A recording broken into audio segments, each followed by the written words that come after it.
everyone. My name is Jennifer Hadden, and I'm an associate professor at the University of Maryland. My memo is about the role of social acceptance in the green energy transition. And a lot of this builds on my work about anti-coal advocacy, which I think is really important and influential in this space. So civil society groups have gotten really good at opposing coal projects and targeting their finance, etc.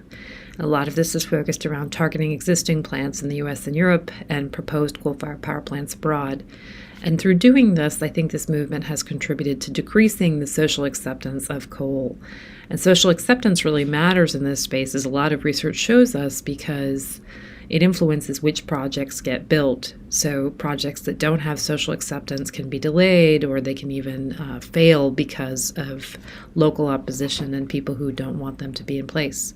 And this has been shown to be true in the United States, and my work shows that it's also true globally in developing country contexts.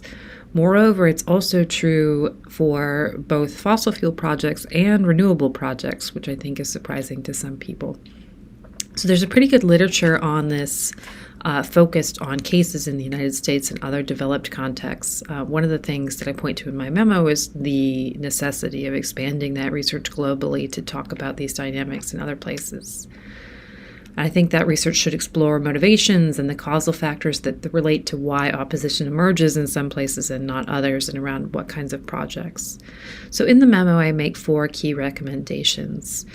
The first thing is that I point to existing research that I've done related to public opinion, and then other public opinion studies that suggest that the public prefers non-coal development. As far as we can tell, coal is greatly disfavored relative to other sources.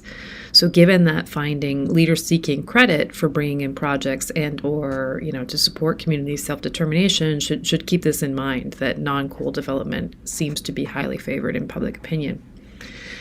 I think the second key recommendation is that understanding the variety of motivations that lead to lack of social acceptance, we shouldn't reflexively label protest against energy projects as NIMBYism. This is kind of a derisive label, and I think it's not appropriate here, given that many of these energy projects are poorly designed and sited, and better projects may face better social reception. And that's a really important lesson, I think, for those who favor green energy development.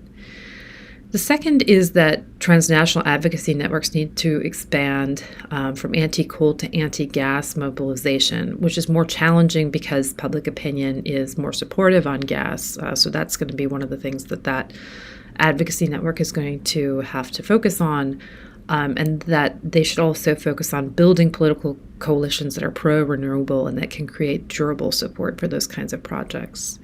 And then the final recommendation is this, that we need more scholarly research on public preferences and how those preferences translate into social acceptance.